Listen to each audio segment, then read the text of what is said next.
Good morning. Welcome to South Windsor. I'm Mayor Liz Pendleton, and it's my pleasure to be here today with our Honorable Governor, Ned Lamont. And I am here to welcome all to a news conference concerning monies, $150 million for HVAC within our school systems.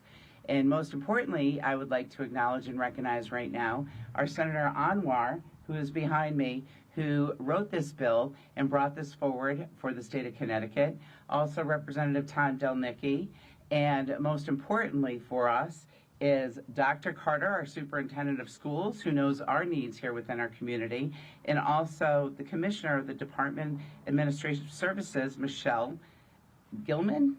Yes, got it right. There we go. And so I'd like to kick this off today and welcome everyone here to introduce us to the funds that are available for Connecticut. And Dr. Carter? Dr. Gilman? There you go. Great. Good afternoon, everybody. Thank you so much for being here today. I'm Commissioner of DAS, Michelle Gilman, and it is my pleasure to introduce the Superintendent of South Windsor, Kate Carter. Kate? Good morning, everyone. It is my pleasure to welcome Governor Lamont and the many state and local leaders who are joining us on this glorious sunny autumnal day. When I was asked to say a few words, I thought about South Windsor's school construction journey and the fact that we are in the 9th year of our 10-year elementary facilities plan. Since the adoption of this plan in 2013, we have already built 3 schools on time and under budget and are now completing construction of our 4th and final elementary school. It is a rare accomplishment to maintain fidelity to a 10-year, 3-phase, 4-school plan, but that is exactly what we did due to the enthusiastic and unwavering support of South Windsor residents, the commitment of many local and state leaders who are with us today, the expertise of our project professionals, and in large part because of our amazing partnership with our colleagues at DAS and OSCGR.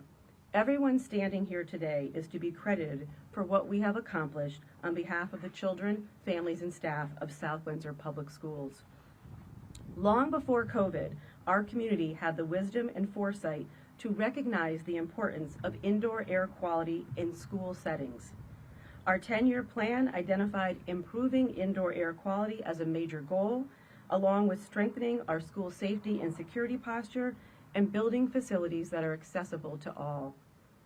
And while our elementary schools now have state-of-the-art HVAC systems, our middle school and high school, like so many schools across Connecticut, are in need of funds to address these critical infrastructure investments.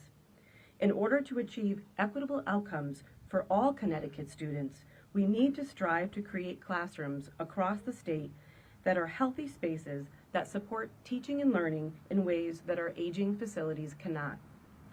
To be clear, bricks and mortar alone do not ensure classrooms will be physically and emotionally safe spaces that maximize equitable outcomes and increase access for all students. And that brings me to our teachers. I want to recognize the countless public school teachers who, despite less than ideal conditions associated with aging facilities, bring their best every single day to reach our students. Imagine pairing these dedicated and highly skilled teachers with state-of-the-art facilities. Now we have a powerful combination that will serve our students, families, staff, and ultimately the state's economy. The announcement of funding to begin this work is critical for all children and educators across the state, and I am proud that South Windsor was chosen to serve as the location from which this important announcement is being made on behalf of Connecticut's students, children, staff, and families. And with that, I turn things over to Commissioner Gilman.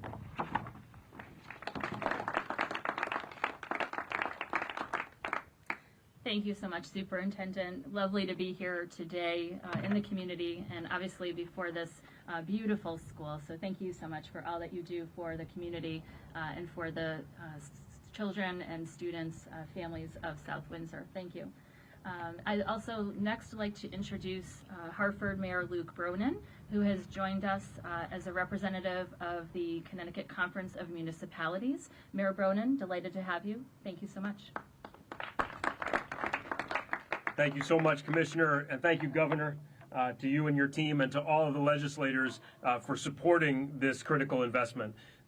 This was a priority for the Connecticut Conference of Municipalities because improving the air quality in our schools matters to every town across the state, urban, suburban, and rural, large and small, Republican-led, Democrat-led. This is about making sure that every kid in our state is in a school building where the air is good and clean.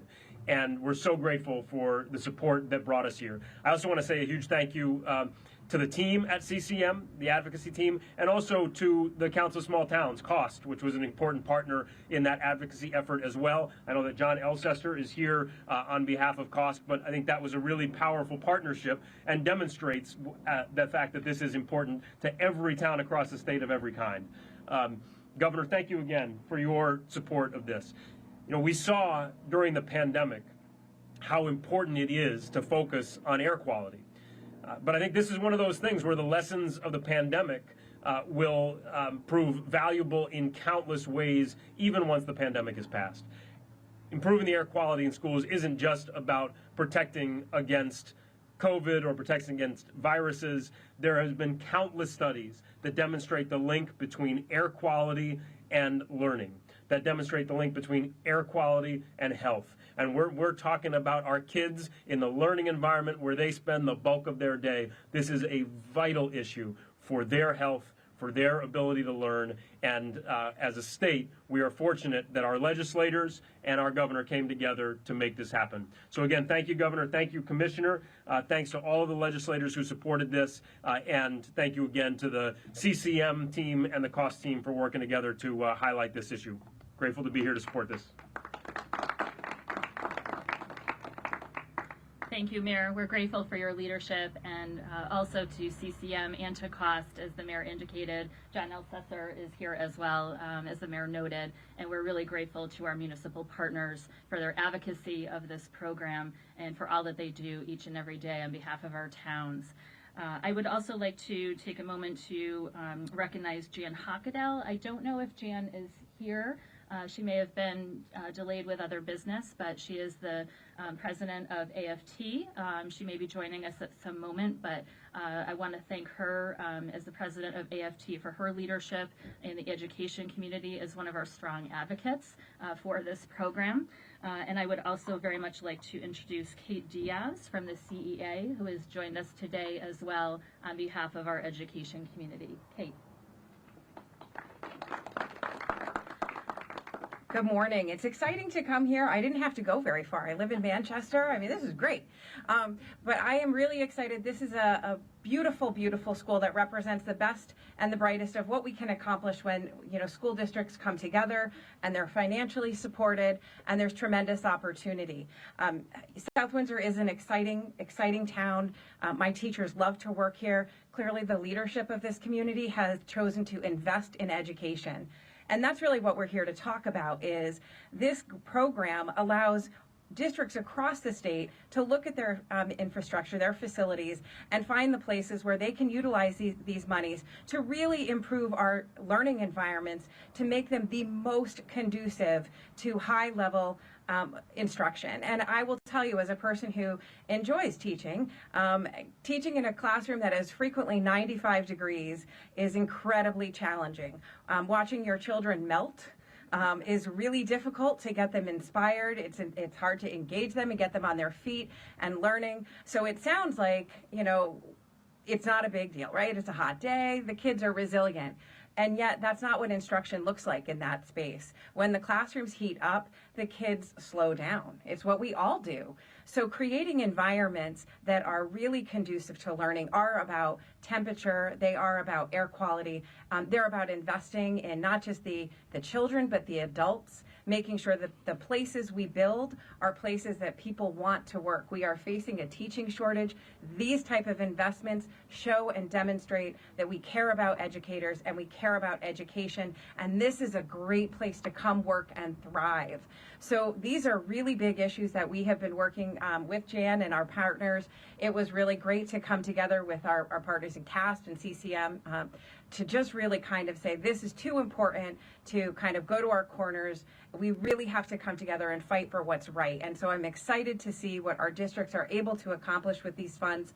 I look forward to visiting the schools that benefit from the indoor air quality. And there's more work to be done, and the task force that's going to be engaging shortly is going to talk about what do those standards look like so that we really can take this all the way to the finish line and look at our buildings and our communities as state of the art and as exceptional as the students and teachers that are in them. So thank you. I thank the legislative team, the governor, and all of the people who have come together to make this happen.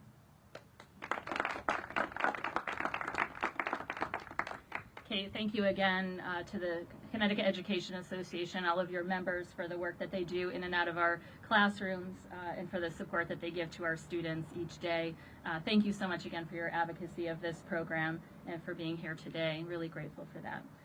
I would also like to acknowledge Senator Anwar, who is joining us today in several roles. Obviously represents the community of South Windsor along with other communities, but also has a major leadership role with the Public Health Committee before our General Assembly. And he is also a doctor by trade. So we are delighted to have Senator Anwar here before us to say a few words about this program. Senator? Thank you. Good morning. Thank you, Commissioner. Thank you, Governor, for making this as one of your top priorities. We truly appreciate your leadership on this aspect. I want to share, first I wanted to say, teachers, we heard you. Students, we heard you, and parents, we heard you. According to some of the numbers, about 10% of the student population and 10% of the teacher population may have asthma and allergies, and indoor air makes their respiratory problems worse. In some of the communities, these numbers are much higher. We know that 90% of the time people spend indoors, and sometimes the indoor environment can be the most dangerous environment for some areas if the air movement is not appropriate and the allergen content is not right and the temperatures are not appropriate. And sometimes, rather than being a source of education, source of well-being, source of happiness, this place, the buildings can be a source of illness. And then we have seen some of the older schools have these problems. This bill is going to start to address this challenge. And this is a priority. We want to make sure that our children and our teachers and all the administrators are protected in the environment. And this was one of the top priorities for us in Public Health Committee. It was a priority for the Labor Committee. It was a priority in the Education Committee. And we all sat down together and we said we have to fix this together. And then we worked hard on this bill and then thankfully this time we had some resources from the federal government, but also from the state resources. It was identified that we need to take care of this issue that we have all recognized, worked hard on, but we're waiting for right amount of resources, and this was the year we were able to do it with Governor Lamont's leadership and my fellow legislators' leadership. And the commissioners, thank you for working with us to be able to make sure that we have the best plan forward. This is going to move us in the right direction. It will help many of the children and the teachers and the workforce to feel comfortable and know that their breathing will be better as they are able to teach and make sure that the next generation is ready to take on and do the best thing for our state. Thank you. I'm honored to be here and honored to be part of this community. Thank you.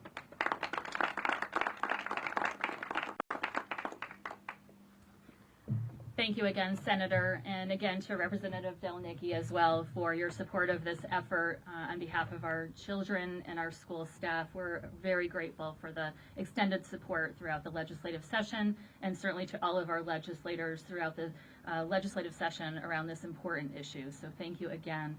It is my pleasure to now provide a few remarks as DAS is responsible for administering this program moving forward.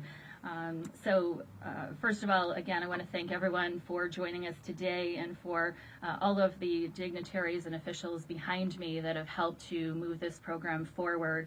We're really excited about this opportunity from the DAS perspective, but I think I am joined with many others in this audience today, and then certainly across the state, who are equally as excited about the launch of this effort. Working together to achieve a common goal, keeping our families safe and healthy, has been a hallmark of this administration from day one, and I am proud to be a part of this effort. Particularly as a parent and the daughter of school teachers, today has a personal connection for me. And having grown up part of my childhood in South Windsor, it's particularly poignant for me as well to be here today. So again, grateful for this opportunity. I want to thank Governor Lamont for his leadership.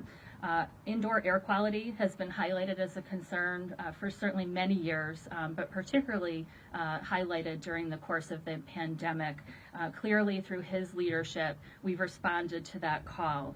And I want to thank our legislature, our state agency partners. I'm here joined by Commissioner Russell Tucker from the Department of Education, and also colleagues from the Department of Public Health, Tom St. Louis, one of our epidemiologists, and others here from the department. And then the Department of Environmental and the Department of Energy and Environmental Protection has also been right at our side as a state agency partner as we've developed this program, recognizing the opportunities for efficiencies in energy and efficiency. And again, our education partners in the advocacy community, teachers, parents, and others that spoke out for the need for this effort. This step forward continues to reassure us all that we're moving in the right direction. This program will certainly help those in need, our children, our school staff who are in our buildings every day, and where teaching and learning are hard enough to manage in many circumstances that our children and teachers face every day. They certainly don't need the discomfort or associated risk with uncomfortable conditions in schools or potential risk from poor air quality.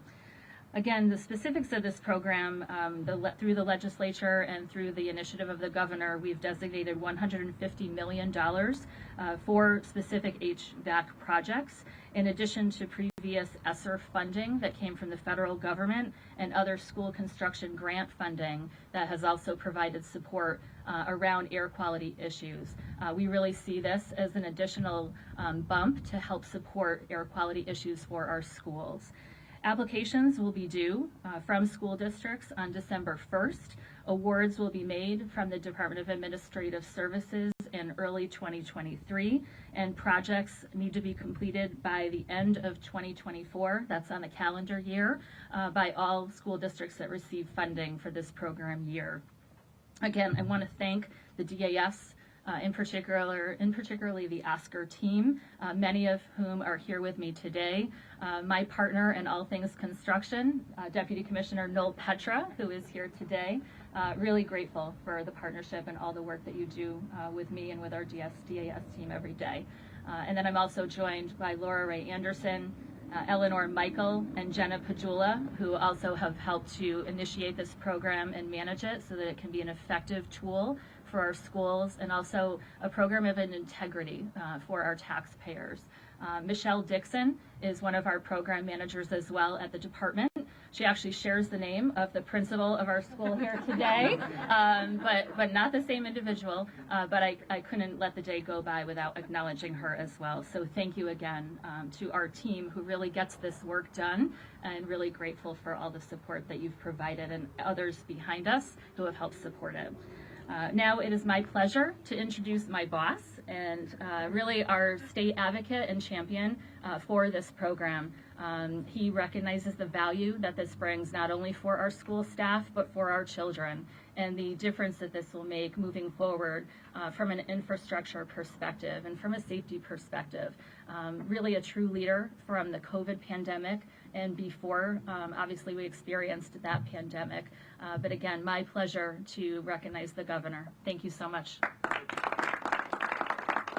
Well, thank you, Michelle, and Liz, a typically beautiful day in South Windsor. Thank you. I can see why it is either the fastest or one of the fastest growing school systems in the state. People love the town and love the quality of education and what a difference that makes. Just listening to all the different players who are here at the table, I just pull the lens back a little bit. A lot of this type of work is not as flashy as the ribbon cuttings you see, but we are an older state, and you got to continue to refurbish and rebuild and upgrade. And that's what we've been trying to do over the last few years, and we've got to keep going. I think you know what we're doing when it comes to infrastructure, what that means in terms of speeding up trains and making bridges safer. I think when it comes to, mentioned DEEP, Department of Energy and Environment, what we're going to do to clean up our water systems, make them safer, make our buildings more energy efficient, so it's easier to keep them cool in the summer and warm in the winter, and what a difference that makes. In terms of infrastructure, little things like, ask James Ravella over at Public Safety, doing everything he can to keep our buildings safer in this complicated day and age. Little things like a camera over there, making sure people know that our schools are safer. We're doing everything we can. And that takes us to a ventilation system. Why is everybody here about ventilation systems? Well, I'll tell you, I think you've heard it well said on both sides. One, Saud Anwar is really taking the lead on this. He's a lung doctor, pulmonologist, knows full well the risk you have when you're in a building that does not have a good ventilation system, is not circulating the air, not getting outside air in, breathing in those particulates, what that means in terms of asthma, what that means in terms of health. I think COVID woke me up on that as well. And we realized that COVID was aerosolized, spread through the air. Every teacher, every parent was saying, tell me about the ventilation in my schools. Can I get back to my schools safely? And just reinforced in my mind how important it is to make sure you have schools that are safe across the board from a public health point of view as well. And that's what the ventilation systems mean, taking the great clean outdoor air we have here and circulating that, making sure, as Kate says, on a hot day, I didn't know everybody slowed down that much on a hot day. Maybe we got a lot of hot days in the state capitol. We need to cool things off. But what that means in terms of just learning environment, what that means in terms of giving our kids the very best head start in life, that's also about something as pedestrian as a ventilation system, what that means. Making sure our kids are at their best, our teachers are at their best, our schools are at their best, and that makes Connecticut at its best. Thanks, everybody.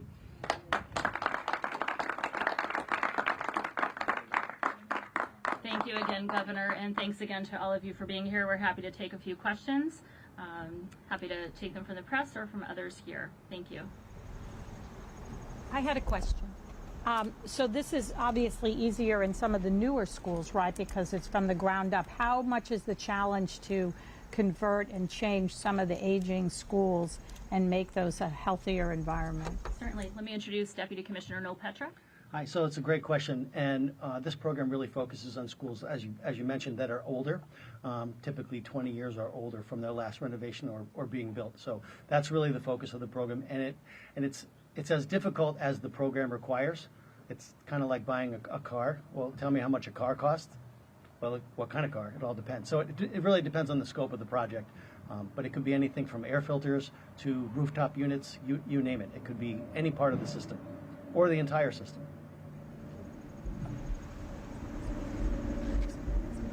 Other questions? What it would take to upgrade the schools throughout the state? Is there? Can you repeat the question? Yeah, is there any estimates from schools that are seeking this funding, and how much it would cost to upgrade the schools throughout the state? Well, we hear from many schools every week. We've been hearing from them since really the advent of COVID, and this year, this really is the pilot year of the program. We're going to use the data that we receive from all the applications to kind of put together a projection down the line. Thank you.